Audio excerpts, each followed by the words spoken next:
land. How are you? My name is Dr. Heather Robinson with Educators Rise Enterprises. As some of you saw yesterday, if you did not, you'll learn today that I'm doing something a little bit different. I am starting to do live videos with my co-authors for the Educators Rise Voices of Change anthology. I want to show you some of our books that we've done so far. We have Volume 1. This one came out in April of last year. That is up live and ready to go for sale. This is Volume 2. And Volume 3 will actually launch on Saturday, July 18th, 2026. We will be having our in-person and live conference. This is our second annual Educators Rise Conference and Award Ceremony. This will take place on that date. The same day is when we will launch Volume 3. And this location will be at the Hilton Gardens Inn in Exton, Pennsylvania. It will be from 11 a.m. to 3 p.m. Eastern Standard Time. For more information, you can DM me or you can comment in the comment box. Today, I have a special guest. She is a quiet storm, as I call her. Her name is Dr. Alisha. I like to call her Dr. A. Alisha Broughton is a phenomenon. She is someone that has beat the odds. She is very eloquent of speech. She is very intelligent. She is doing a lot in education. She's doing a lot in leadership. She is someone that is very humble, but has done a lot and continues to do a lot. I'm just waiting on her right now to hop on so I can invite her in. Thank you so far to those that are joining us live. I know it's a little early, so you might be catching the broadcast after it's live, but that's okay. Professor Steve, thank you so much for joining us. He is one of our co-authors as well. I just wanted to give an opportunity for the co-authors to kind of share who they are and to give you an opportunity to get to know them on a different level, maybe that you may not have gotten to know them on. Some of them you may want to know them on that level and have not heard any of their lives or their interviews that they've had. Dr. Alisha is a part of Volume 1, 2, and 3, so she's a part of the entire anthology series, and she brings a wealth of knowledge. While we are waiting on her, I want to know how you guys are doing on this Tuesday for the educators. Are you on your summer break? Or are you waiting for school to get out? And if school is out and it is summer, are you staying home for the summer? Are you working? What are your plans? If you can drop some of those in the chat. Oh, hey, Shaquille, how's it going? Thanks for joining. All right, we're just waiting on Dr. Alisha. And while we're waiting, I wanted to also say, I see Shaquille Stokes. He is actually the one who penned our foreword for this Volume 3 of the anthology, so I want to thank him. He's also a phenomenon, a quiet storm, doing a lot, kind of behind the scenes. You don't really hear him brag about it. So I do see Dr. Alisha is on, so I'm going to grab her real quick. All right, and she should be coming on soon. Hey, Dr. Alisha. Good morning. How are you? I'm good. How are you? Doing okay. All right. How's your week going? It's going great. Thank you for asking. Yes. Well, I did kind of give a brief introduction to who you are to the people, but I want to give you an opportunity. Share with the people who you are and what you do. Okay. Um, at my core, I'm an educator, a leader, and someone who deeply believes in the power of shifting mindsets to transform lives. Over the last 3 decades, my journey has allowed me to blend academic excellence with a heart of community advocacy. As the CEO and founder of a limited expectations distress and consulting, I work closely with schools, educators, and organizations to build inclusive, equality spaces where both teachers and students can truly flourish. Writing has always been a vessel for my writing has always been my mission or my passion, and I'm proud. I'm the author of 7 books, Releasing the Pain, Walking of Healing, Educators Arise 1, 2, and 3. Yay! Prophetic Dreams and Visions, Hot, Bothered, and Single, Will Love Find Me, and Living on the Edge. Whether I'm serving as a college professor, an ordained pastor, or certified John Maxwell and life and business coach, my focus solely remains on the efforts of empowering and encouraging teachers and children. I am honored to be featured in Essence Magazine upcoming August 2026, and to receive the prestigious Jefferson Award for my community outreach service for schools and youth. I'm excited to dive deep into what equality and inclusion truly looks like in our classroom settings. And also, I just want to say thank you, Ms. Dr. Robinson, for inviting me on today. What an honor and a privilege. It is an honor and a privilege to have you. And guys, she only gave you the short synopsis of who she is. Her her resume alone is probably the length of my body, and I'm 5'3" in height. For those, just to give you a picture.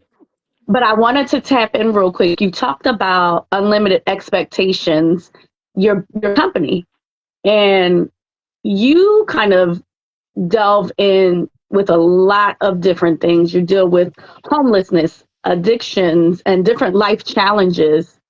What inspired you to actually create your organization? Um, I think it was back in 2013, I was diagnosed with a terminal illness, and I found myself not able to work without health insurance. So one day I just sat down. I said, God, what is it that you would like for me to do?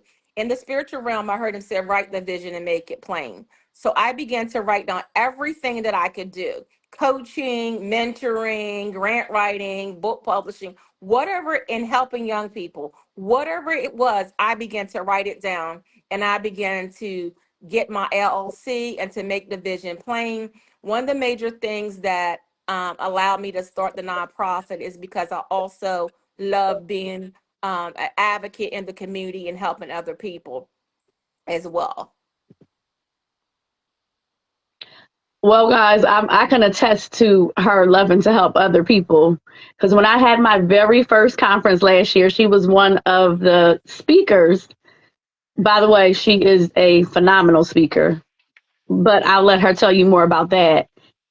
But when she came, the first thing she asked was, how can I help you? Now, you don't get that from a lot of people. A lot of people come to platforms and they're just like, well, I'm here. I'm going to sip on this tea until it's time for me to speak or present or whatever it is that I'm doing, and that's going to be it. But not Dr. Alicia. It doesn't matter what she's going through and how she's feeling. She will roll her sleeves up and get dirty with you. So I really appreciate that about you. And that actually shows her ministry outside of the title. It shows her walk in ministry. This is her daily walk. Like this, her life is her ministry, and she shows it. And everybody that knows her can attest to that. So I just wanted to throw that in there as well. Your centers, your to your core, you serve marginalized communities, and that's something that we can watch from near and afar. Before I met you in person, I would watch the things that you were doing online and watch your lives, kind of, like a fan, and I would watch in awe.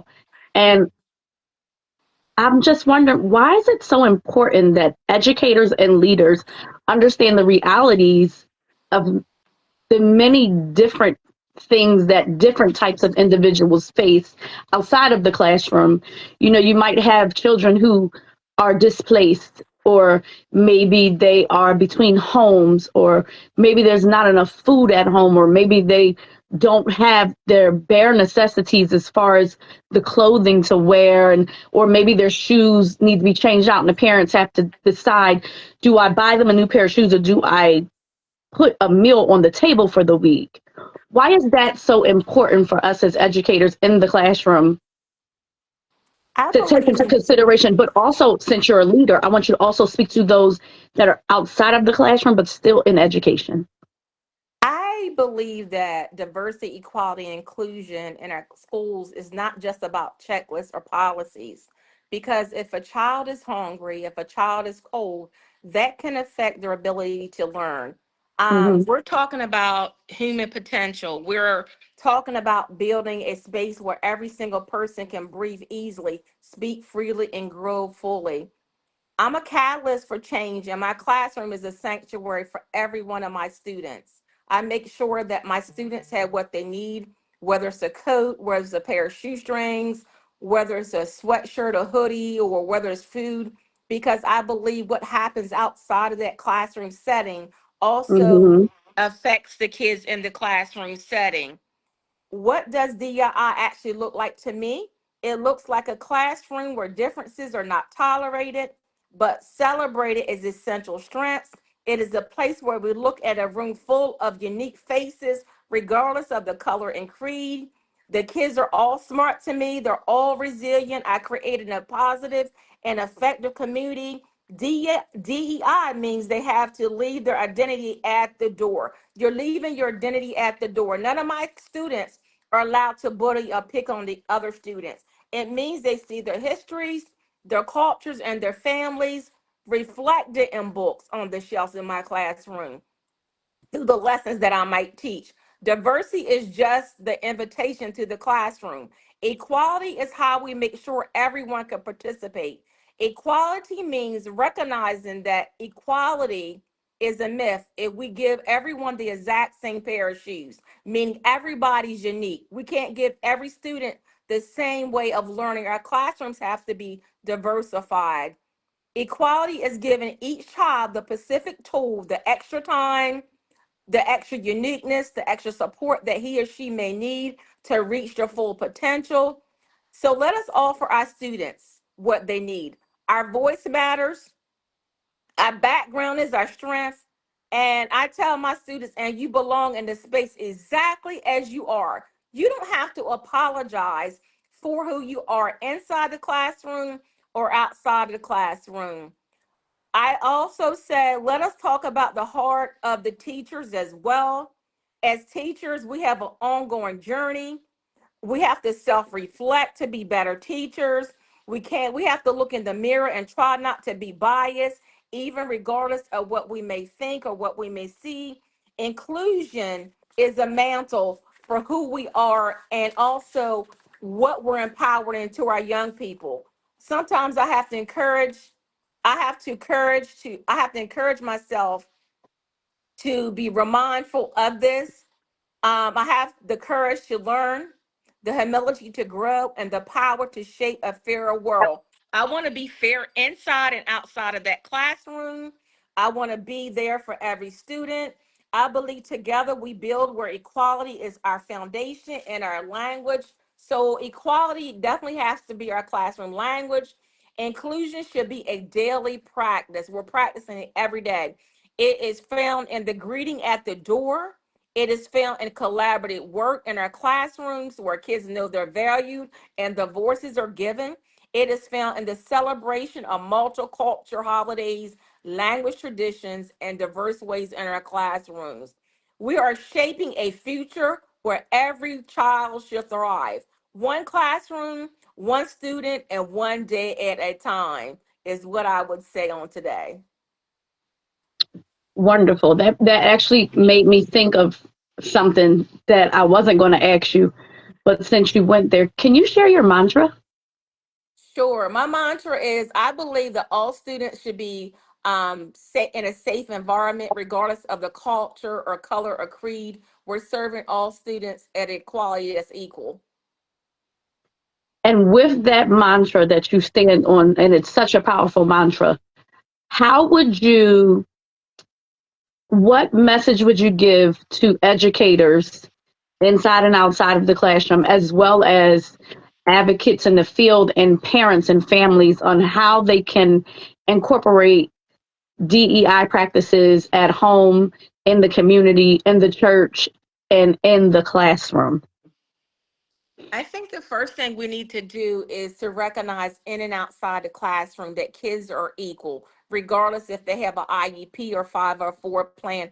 Our kids are all unique.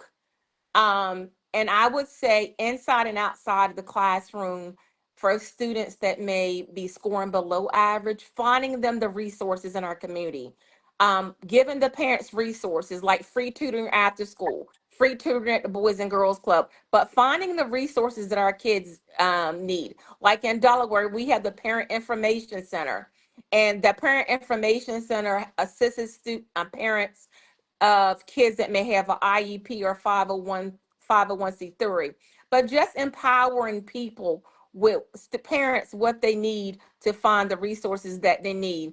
I believe as a teacher that if I'm modeling resilience and self-care and healthy emotional expressions in my classroom, that goes from my classroom over into the parents, because parents need to know that self-care is important, your health is necessary because your kids need you to be healthy. I choose to leave school worries at school to protect my personal rest, but I also want to impart into those parents that they have to also be the first partakers at home. I believe that a teacher's mental health is the essential tool to be an effective leader. Because if we're no good, we're no good to our parents, we're no good to our Hmm. students. So I believe as teachers, we definitely have to find some type of balance. So I would say I offer myself the same grace and patience that I extend to my students. So sometimes as teachers, we got to extend the same grace and patience that we give to our students for ourselves, because I know a lot of teachers were a perfectionist, but sometimes we got to give ourselves grace. And we also got to allow ourselves to set boundaries to protect our own energy and our own mental health. And we also have to relate that to the parents as well. I believe that my chapters on mental health for students and teachers, and I truly believe we have to find a mediocre, a midway, so that we're all functioning in a perspective way to assist our students. So I prioritize my peace because I'm a regulated teacher and I create a regulated classroom. When I'm regulated, my classroom is definitely regulated. So I tell my students, your mind should be at rest, and I know it's difficult. So take a break if you need the break.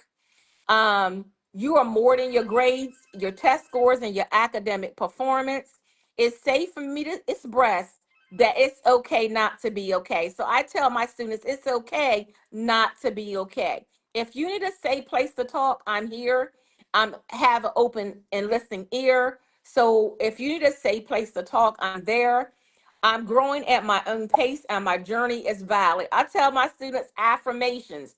So I have affirmations every morning. So one of my affirmations is we are growing at our own pace and our journey is valid. So you can be unique in this classroom. So the same thing I preach in the classroom, I tell the parents the same thing. Just let your kids be who they are. I believe our mistakes do not define our intelligence or our future success. And I tell my students all the time, you may make mistakes, but that does not determine your future. So that's what I would say to the answer for that question. And to piggyback off of that answer, I have a follow up. If I'm a parent of a student in your class and I have multiple children and they are learning at different levels, and I come to you because I might feel like this child is a little different than the others, how would you direct me, or how would you help me to understand how to advocate for all of my children, even if I'm advocating for different things for each child? So what I would do, I would find out if the kids have IEPs or what they need. The first thing we need to do is find out what the need is. What is the core root of the problem? Once we find out what the core root of the problem is, then we can provide resources. So just like say, if one kid may be in a gifted and talent program, like finding activities and resources and groups, child groups outside of the school where the kid may could grow to expand on their intellect. And let's say if there's a child that may let's be that may not can talk and may be visually impaired, like connecting with visual groups within our community. Like in Delaware, we have an organization where the parents are in the group, and all the kids in that group are visually impaired or the blind, and they can't talk. But finding resources where these parents can go, where they can get resources for other parents, where they can educate themselves. I would provide a list of educational tools, a list of educational workshops, perhaps, for that parent to be successful. And actually, I would sit down with that parent and draft out a plan for each one of those kids and follow with that parent at least once a month to see how the plan is going as well. I believe in the classroom, our presence is a gift to others. So I also believe that my gift is also a presence to those parents outside of the school. I choose thoughts that build me up instead of tearing me down. So what I said that for me. So I would provide affirmations for the parent to build them up. When they feel like they're torn down, finding affirmations to build them up. You can do this. You will accomplish your goal. You will be a successful parent. I'm here to help you, to assist you. And I said, I have the strength to handle tough days, and tomorrow is a fresh start. I always say that to my parents. I said, you have the strength to handle tough days, and tomorrow is a fresh start.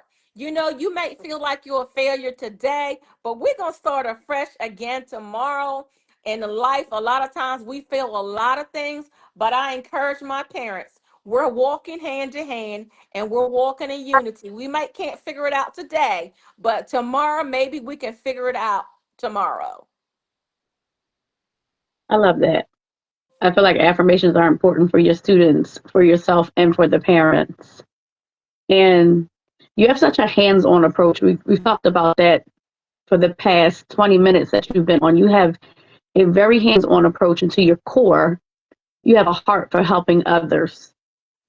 And so, as you use that hands on approach and you help others to get either direct resources or to get to where they need to get the resources they need. Can you think of one time that you've done that and it's been a success and how it's changed your life? Yes. So this year my role, I'm used to working with high school students. So this year, I lost my job in January. So the first position that I took that became available, can you believe I was an early ECE teacher? Like I like taught pre-K this year. And so my job this year was completely different and eye Mm-hmm. awakening. So what I did, I was an intern teacher slash case manager. So I went to daycares and Head Starts and did like ESQ testing or testing to see if the kids had Down syndrome or were on the autism perspective. And then that was one day of the week. The second day of the week, I actually was teaching a lesson at the same location for that child. So doing this, I was able to see so many kids that are 2, 3, and 4 that are on the autism perspective, or so many of our kids, especially kids of color, that are having that their testing scores are very low. And like I've gotten today, school got out for me on Friday. I've had about 25 kids. I received an email from every single parent telling me that I'm the first teacher that has ever communicated with them weekly, calling, emailing every week. So when we had Teacher Appreciation Week, I had cards and gifts just rolling in.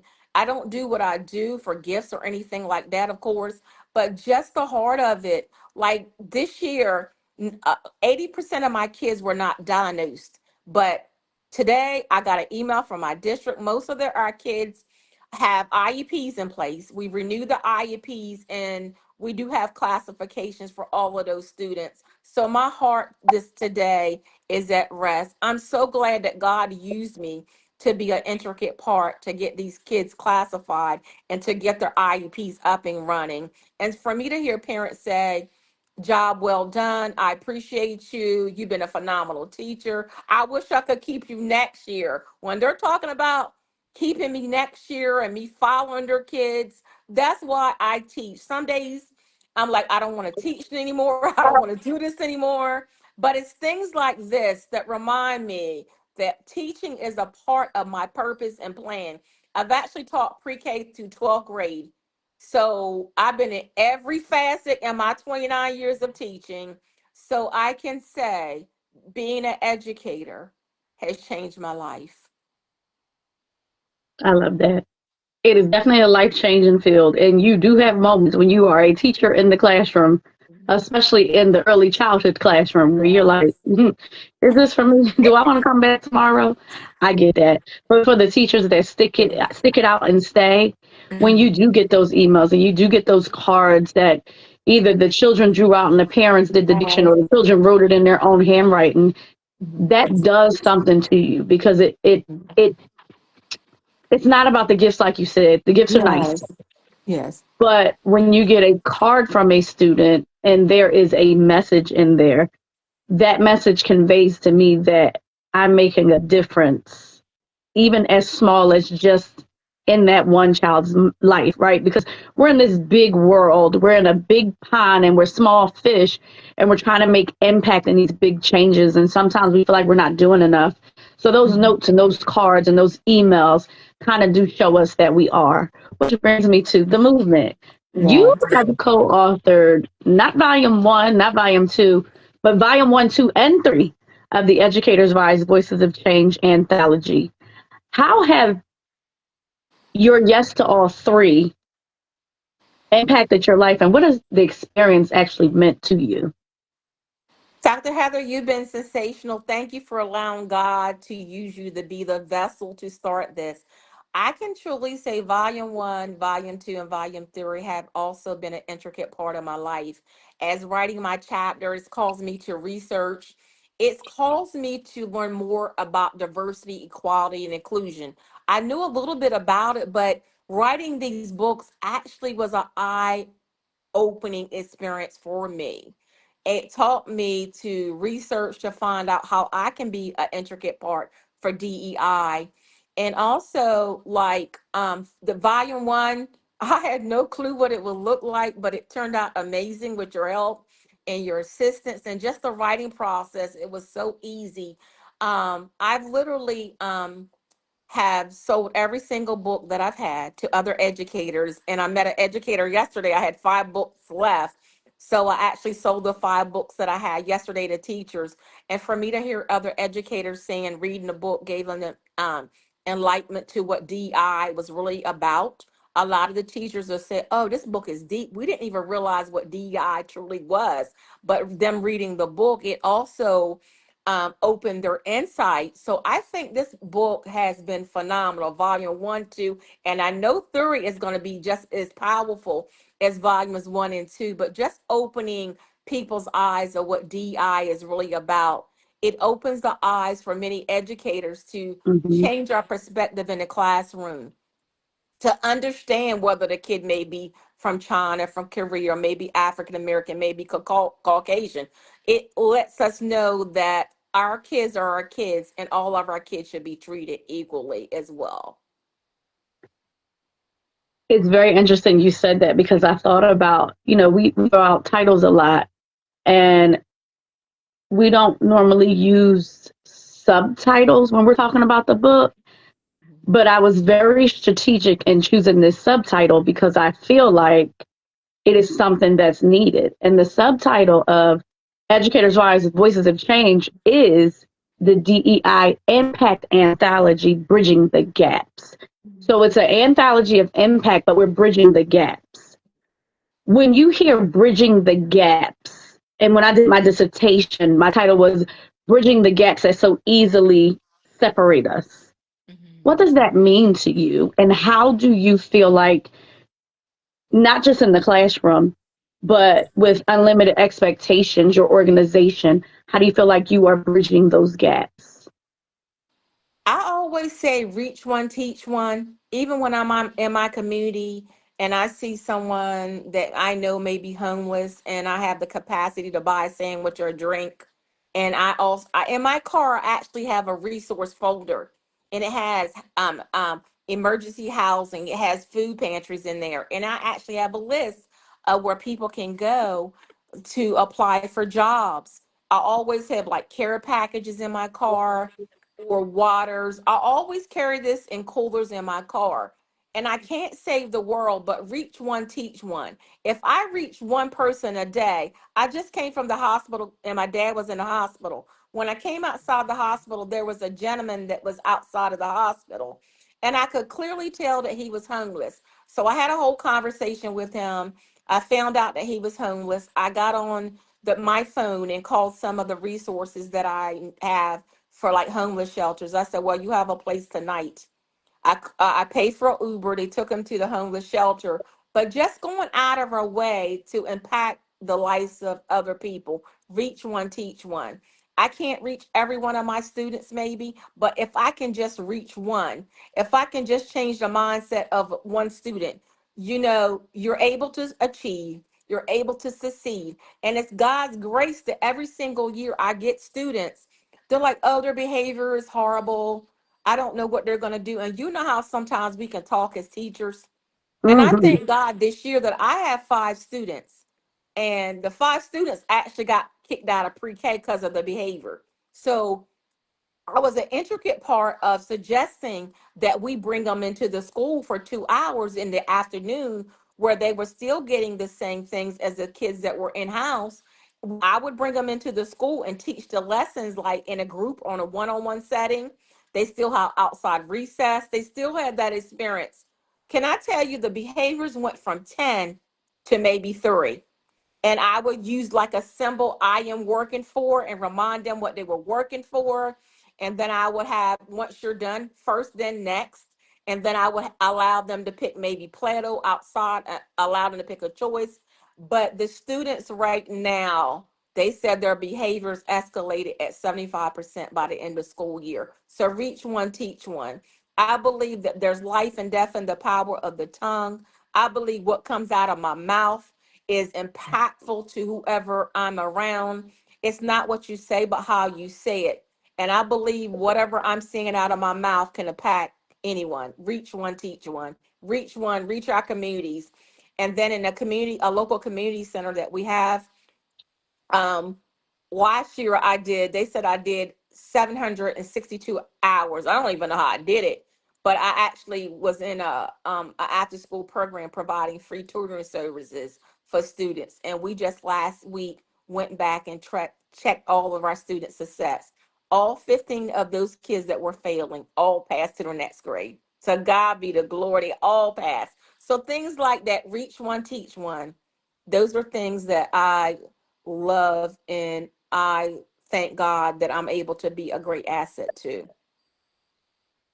I love that so much. But that goes back to what we said earlier, how you have your hands in a lot of things and you're like I don't know if you were on when I called you a quiet storm. You're a quiet storm, not in a you have anger in you, but in a you have such a major impact and you do so much, but it's under the radar. You don't boast and brag about what you're doing.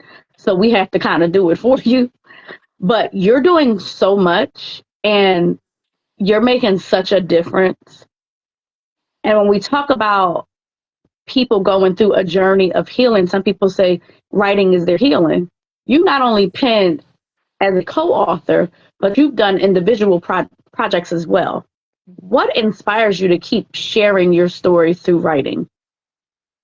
Well, like I said, when you go through any type of terminal illness and you don't know if you're going to be here today or tomorrow, and your life flashes before you, it changes a whole different perspective in life. And it allows you to look at the man in the mirror, to self reflect. And during this time, I kept journals. I like journal writing. I kept journals. I shared a little bit about my journey, but not a whole lot. But I did the little bit that I shared. It was impactful to others, and I started writing like articles like for Charisma magazine, like Hmm. high upscale Christian magazines, and didn't even realize I had the capability to write on that letter. But as I began to write about my journey, it impacted a lot of other people that were going through cancer, which right now reflected me again to get a certification to be a chaplain so that I'm able to go into the hospital. So on Saturday, I visited the cancer unit and I made like cancer baskets that Hmm. from where I got items donated, and I delivered those cancer baskets. And it's so amazing how you're giving somebody a basket and they're saying you're giving them hope. And Yep. a lot of those cancer patients were like, well, I have a month to live. And I said, I want to encourage you. And of course, on my Christian side, that I talk about, do you know Christ? But just to be able to offer people Christ, just to be able to offer people Christ, and to be there and to pray and to offer those baskets and just to speak into their life is phenomenal as well.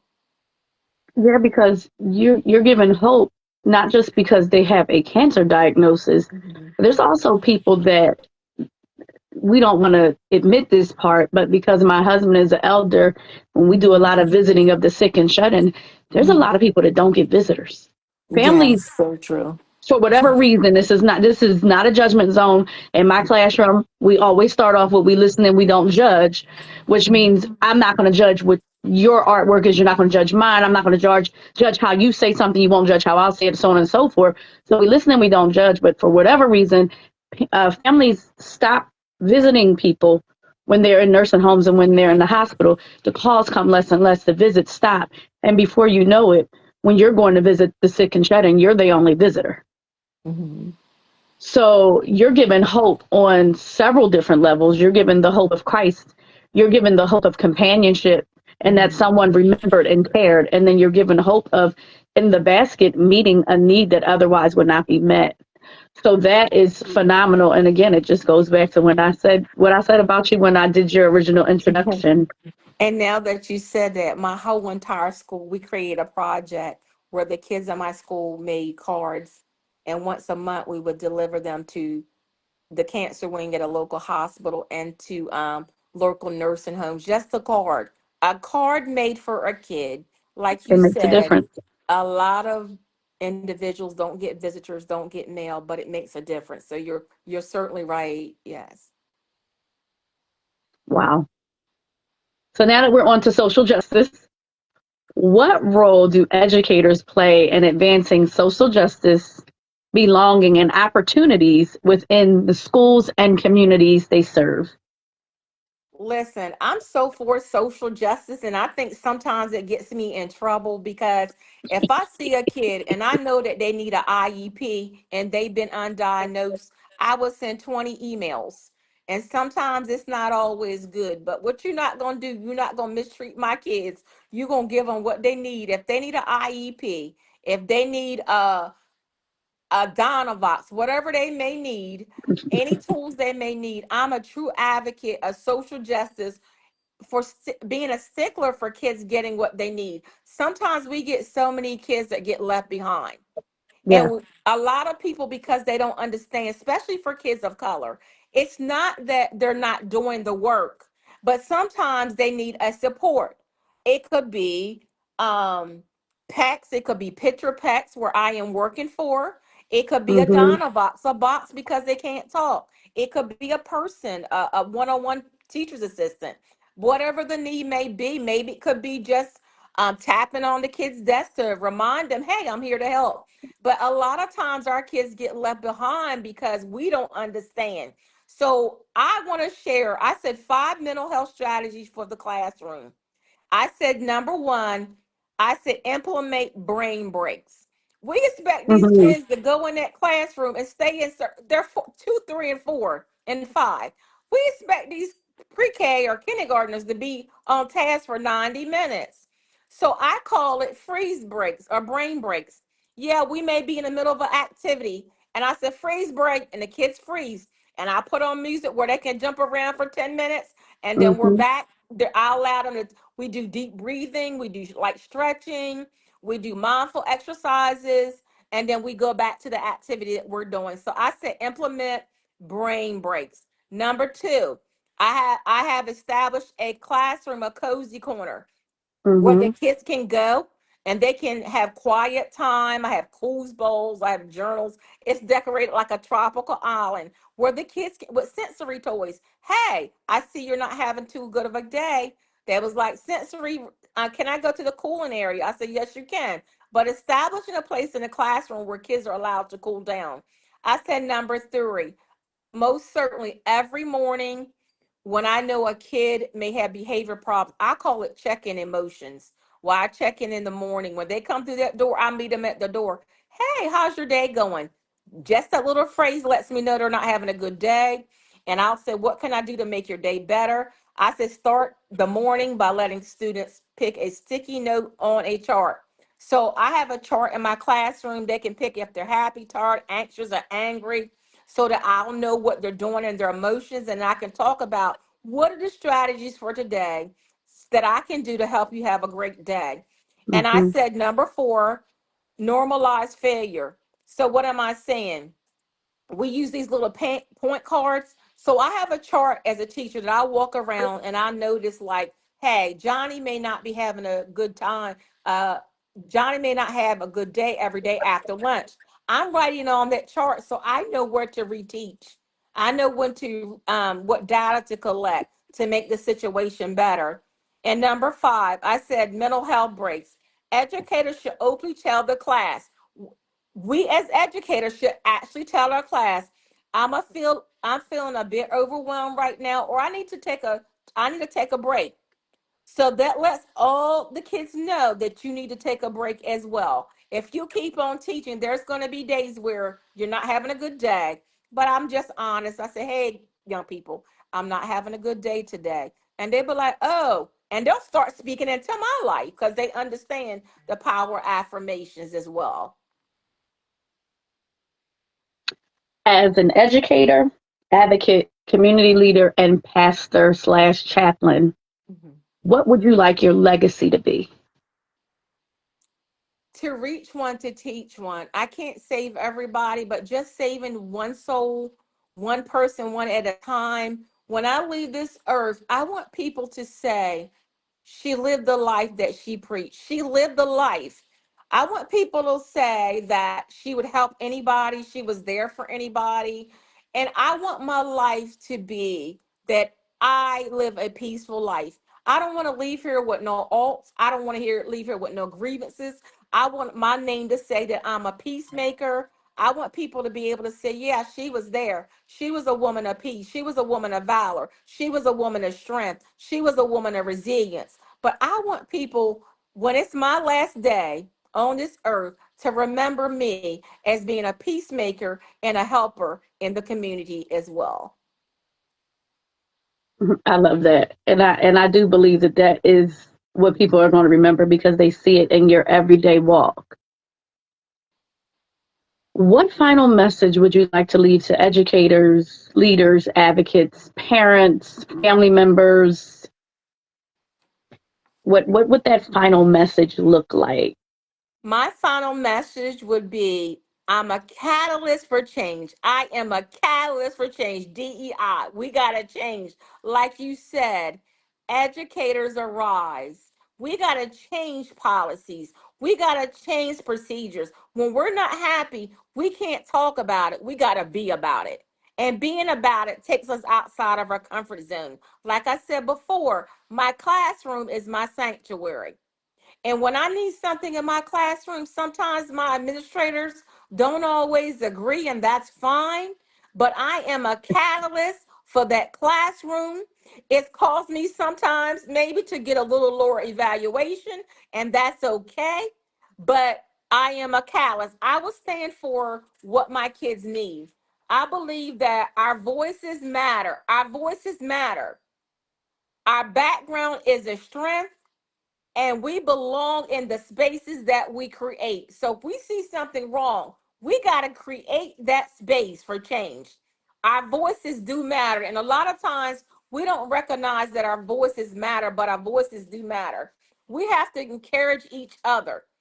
While we're encouraging each other, we're encouraging each other to learn, to grow with humility, and we're also encouraging each other to move effectively to get things done. And in closing, together we build a community where equality is our foundation and empathy is our language for total change. Be the change. Don't talk about it, be about it. I love that. Can you share with us what you have upcoming? Any projects? Any community activities? Anything you have coming up that you want the viewers to know? You can follow me on my website, www.dralishabroughton.com. Think I have like about 4 or 5 food pantries that are coming up that are mobile. I've started this new group, and it's in my town. I just joined like a art council. So I am starting a group, and it's for young people from 4 to 18, and it's um even though I have trauma, I'm still painting. So it's a painting group, and it's allowing kids to express themselves. So that will start the first Wednesday of July and go to when school starts. But you can find all of my events and everything on my webpage. You can find me on Facebook, Twitter, LinkedIn, X, Instagram. You can just type in Dr. Alisha Broughton to find me. Dr. Heather Robinson, thank you so much for allowing me to have this interview with you. You're totally amazing, as I always say.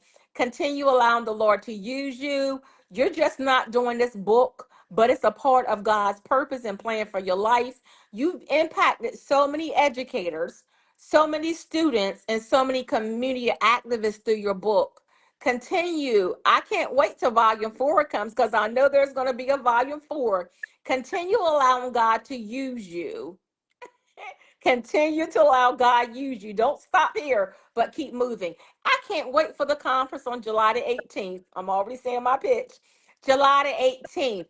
The conference is going to be phenomenal. Last year it was phenomenal, but I can't wait for this year, because I know the conference on July the 18th in PA is going to take her to another level. Thank you, Dr. Heather Robinson, for all that you do. Well, how do I follow that, guys? Dr. Alicia, I thank you for your yes. I thank you for sharing your journey. I thank you for your incredible leadership. I thank you for your heart. Didn't know volume 4 was going to come, but I don't know. We'll see. I want to thank everyone today for joining our Educators Rise Facebook Live Spotlight interview. As Dr. Alicia said, we are having our in-person second annual Educators Rise conference and award ceremony. It will be on Saturday, July 18th from 11 a.m. to 3 p.m. Eastern Standard Time at the Hilton Garden Inn in Exton. For more information, you can either DM me or you can leave a message in the cards. Also, I am having a Juneteenth special for tickets. If you're interested in a very, very, very, very, very, very, very low price ticket to this conference, my Juneteenth special goes on until 11:59 p.m. Eastern Standard Time on this Saturday, June 20th. I thank you guys so much. And Can you see that I, light shining over my head from my mirror?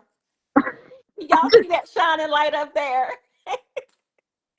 I'm just elated that all of this has happened. This is all God's timing and His plan. Yes. I can't take credit for this.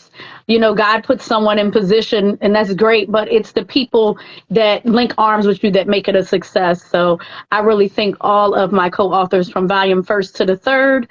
Remember, when we elevate voices, create opportunities, and lead with purpose, we help others to rise. Until next time, keep learning, keep leading, and keep rising. You guys have a blessed Tuesday. Bye. Bye. Have a blessed day.